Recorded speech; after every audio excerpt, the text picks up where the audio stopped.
Hello, God bless. Thank you for watching. This is the Great Delusion Part 2, and this is going to cover a lot of stuff in Joshua. And it's kind of funny because Joshua is one of the, I just completed the Bible almost. I'm got a few more books left. But Joshua was one of the last ones I read, and I think this is the reason why God had it so far down on my list, is there's a perfect picture painted here of what's going to happen, I believe. And that's what I'm going to try to get across to you. I'm going to be in Joshua chapter 9, and what has happened is word has gotten out about the Israelites and how they've conquered and where they've gone. And what's going to happen is these Gibeonites are going to portray an elaborate hoax to make peace with Joshua. And they present themselves as ambassadors from a distant and powerful land. Okay? Some of you can already understand where I'm going. So what happens here, and let me fix this so it fits on the screen. Excuse me.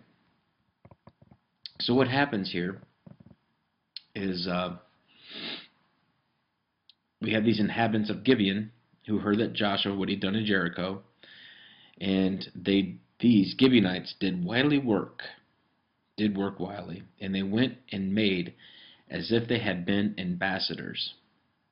Okay? As if they had been ambassadors, and took old sacks upon their asses, old wine bottles and rent, and bound up old shoes, clouded on their feet, old garments, and all the bread of their provision was dry and moldy. Okay? What they're doing is they are portraying a hoax. They are portraying a lie right here. And what I want to do right now is stop and say, where on earth have we been portrayed a lie? If you believe that fallen angels are aliens, okay, as per Genesis 6 and the book of Enoch, what have they done? They've come and they built Stonehenges, they've built astrological charts, they've given advanced knowledge to the Mayans, they've portrayed a hoax.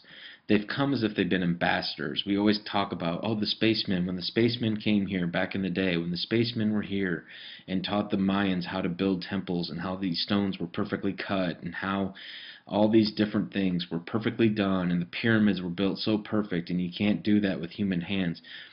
They've already laid the groundwork. All right, they've already laid the groundwork, these ambassadors, all right, these fallen angels, to portray this lie some 4,000 years later that's going to come upon us in the form of aliens. It's perfectly set up. All right, they knew that they're outside of time as well, and they knew that they could build this lie and we would fall for it, and we are, hook, line, and sinker. So these guys right here are doing the same thing. So they portrayed that they were ambassadors, and they wore these old clothes. All right, and they went up to Joshua to Camp Gilgal and said to him, and to the men of Israel, we come from a far country. All right? And you're going to see this, and when I read this, my jaw dropped because I had just read something that had this verbiage in here, far country. So we come from a far country. Now, therefore, make a league with us. Make peace with us. And the men of Israel said unto the Hivites, peradventure, ye dwell among us. How should we make a league with you? You dwell among us. Okay, we're going to get into this really deep. Okay? You dwell among us. How should we make a league with you?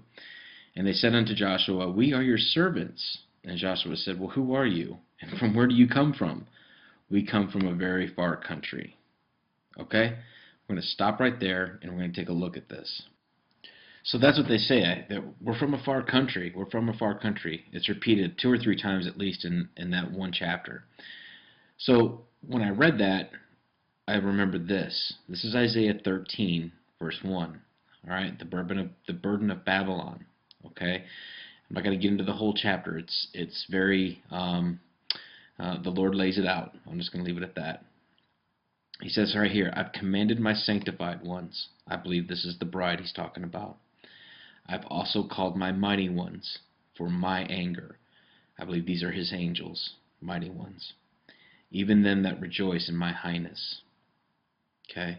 So I think this is both good and bad angels.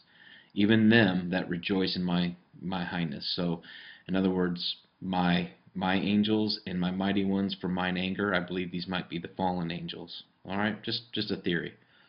So he's called out two: mighty ones, sanctified ones, and the ones that rejoice with him. All right. The noise of the multitude in the mountains is like as a great people, a tumultuous noise of the kingdoms of nations gathered together. The Lord of hosts mustereth the hosts of battle. They come from a far country, from the end of heaven. Even the Lord and the weapons of his indignation to destroy the whole land. Now, there's more to this than that. This mirrors up with Joel chapter 2.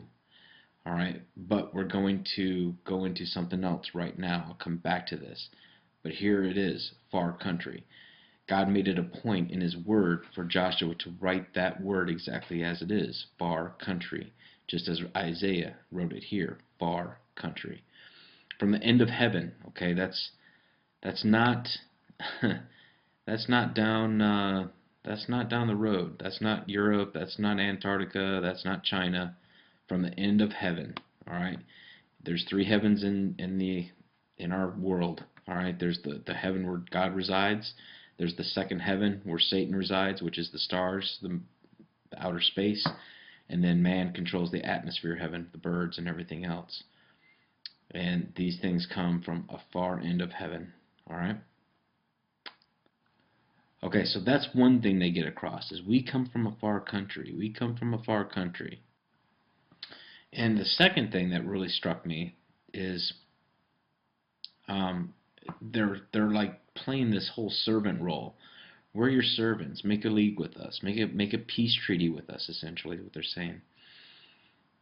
And you can kind of, I don't want to scroll too fast and make you guys dizzy or anything, but so they came as if they had been ambassadors out of old stuff. And they keep saying, we come from this far country, far country. We're your servants. Make a league with us. This is our bread. We took it hot for our provision out of our houses on the day we came forth to you. But now, behold, it's dry and it's moldy. And these bottles of wine which are filled were new. And behold, now they are rent in these garments and our shoes. Okay, so they're portraying a fraud. They're acting like they've come from a far place when they really haven't. Okay. And the men took a look at their victuals, took of their victuals, and asked not the counsel of the mouth of the Lord. So they didn't go before the Lord on this. Okay, they're going to act on their own without prayer or without going to God. And Joshua makes peace with them, all right, and makes a league with them to let them live. And the princes of the congregation swear unto them. And then it came to pass at the end of 3 days, after they had made a league with them, that they heard they were neighbors, and that they dwelt among them. Okay? And the children of Israel journeyed and came to the cities on the third day. Okay, let's skip down here a little bit. We have sworn unto them by the Lord God of Israel. Now therefore we may not touch them. This we will do to them. Let them live. All right, essentially. And they're going to make them hewers of wood and drawers of water. All right. And this is interesting, verse 22, 9:22. And Joshua called for them, and he spoke unto them, saying, Wherefore you have beguiled us, saying that you were from afar, that we were very far from you, when you dwell among us. All right, this is the part right here I want you to concentrate on. When you dwell among us. Now therefore you are cursed, and there should be none for you to be freed from being bondmen and hewers of wood and drawers. All right, so they dwell among us. Okay, keep that in mind for just a second. We're going to take a look at something. Okay, we're in Daniel 2, Daniel 2:28, and we're talking about the image, all right, that King Nebuchadnezzar has seen in his dreams, and he's talking about this big statue that he sees. If you're not familiar with it, you probably want to read it. But what it is, O great king, Daniel's talking to him. Thou great king sawest, and behold, a great image. This great image, whose brightness was excellent, stood before you, and the form thereof was terrible. The image's head was of fine gold, his breast and arms of silver, belly and thighs of brass, and his legs of iron, and his feet, right here, very important, his feet were part of iron and part of clay. Thou sawest a stone was cut without hands. We talked about this stone. I believe this stone is in Revelation at the golden altar, which the angel throws down. And this stone that was cut without hands smote the image upon his feet that were of the iron and clay, and broke them in pieces. Then was the iron and the clay, the brass, the silver, and the gold, broken pieces together, become like chaff in the summer wind, or in the wind carried the chaff away.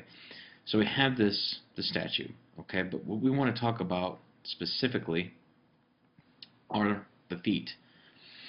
All right, and where thou saw the feet and toes, part of potter's clay, part of iron, the kingdom shall be divided, but there shall be in it of the strength of iron. For as much as thou sawest the iron mixed with miry clay, we are the clay. All right. Human beings are the clay. We're made out of the dust from the earth, and God breathed the soul into Adam, and that's where we come from. The iron, I believe, is the fallen angel DNA. Okay? And as those toes of feet were part of iron and part of clay, so the kingdom shall be partly strong and partly broken. And whereas thou sawest the iron mixed with miry clay, they shall mingle themselves with the seed of men. But they shall not cleave to another, even as iron does not mix with clay. Who is they? Okay? They are the fallen angels. They are the aliens. They are the ones that are mingling, all right, with Joshua. All right? They're the ambassadors. That's what God's trying to get across, I think. The ambassadors shall mingle themselves with the seed of men. Now, did they mingle themselves with Joshua's men? No, but they had lived together, all right? And we'll get back to it in just a second, put it all together. But they shall not cleave to one another, even as iron does not mix with clay. Okay? And this kingdom shall be destroyed, all right, by the stone. All right? Let's go back to Joshua 9.